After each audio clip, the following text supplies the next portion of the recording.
Hi everybody, it's Mrs Wilson here. It's our final video for this session. We've been doing some videos every week during this lockdown period, but now we're heading back to school and we won't be doing them anymore. So last one is a rather lovely one, a savoury one. Excuse me with my pronunciation. Huevos Rancheros. It's a Mexican dish. Ranch eggs is the other name. There's lots and lots of different versions, but this one comes from a lovely recipe book that I bought during lockdown. This lady makes this beautiful recipe and lots of other lovely recipes. So I've adapted it slightly because hers is really quite spicy, so I've just toned it down quite a bit. The ingredients that you need are some finely sliced red pepper, some sliced white onion, some garlic, some tomato puree. Here I've got some chipotle chili flakes, but you can use fresh chili if you prefer. And then canned tomatoes. So the recipe actually calls for cherry tomatoes canned. You can buy them, obviously these are M&S, but there are other manufacturers who make them. But if you don't have those, you can always use ordinary just chopped tomatoes, or if you want a smoother result, you can use passata.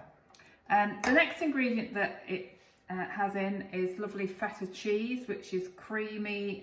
It's a Greek cheese. I'm sure most of you are quite familiar with it. That is a really lovely one. I rather like the packaging on this, and it's rather handy because it is already sort of chopped, so that's another way that it actually comes, but the majority of you will be familiar with the Greek one like that. And then the final ingredient is parsley, which we're going to decorate it with, and then obviously eggs. So I've got some there sort of nearly finished, they're just cooking away in the background, but I'm just going to start you off showing you how we make it. So into the pan, which I've got warming, I'm going to put these three different vegetables. So the garlic, the onion and the red pepper. And that is going to cook away. I need to just turn that up slightly to get it cooking away. Okay. And to soften down. So I'm just going to mix those up. You'll probably just hear a little bit of a sizzle to get them going. So I will put on the recipe all the different variations that you can do with this, but we have recently been having quite a lot of different baked egg recipes, and they are really lovely, and just something different, just with some basic ingredients. Again, if you don't have red pepper, you could use yellow pepper, green pepper, or you could leave out the pepper if you don't like pepper. You could put red onions in rather than white onions. So now I've got that started off, you can see the steam coming off. Let's put a little bit of foil over the top, and that will help to soften down the vegetables. I'm also just going to turn it down slightly, just down to 6, so it's not going to make too much noise. So basically, once that has softened after about 5 minutes, you would add your canned tomatoes. Now, I just wanted to I kept some back just so you could see. So these are the canned cherry tomatoes. So obviously, just like a big plum tomato would be, but obviously much smaller, and obviously they've got the juice with them.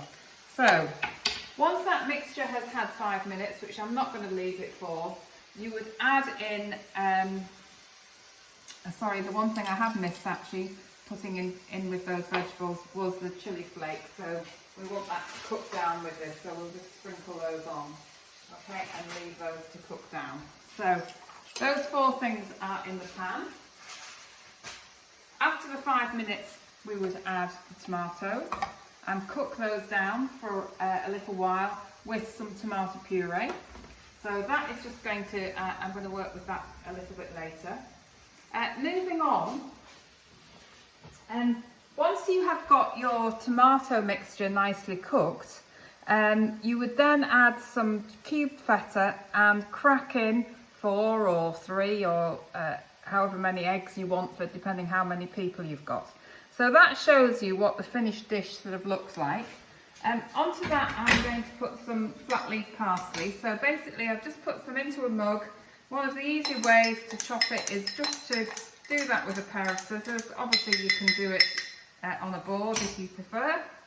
So I'm just going to sprinkle that over, and then I'm going to dish it up. So it does recommend that you serve this with sourdough toast, but unfortunately I've got no sourdough today, so I've just toasted some ordinary bread, popped some butter on. Just going to put a spoonful onto here. Just take that toast rack out of the way so you can see. And the lovely thing about this is you can just dip your toast into here. Get a nice little bit of dippy egg there. Obviously you would need a fork if you were going to have eat this slightly differently. It's going to be awkward for me to pick up. Anyhow. That's a nice creaminess there, and your egg is nice and runny, and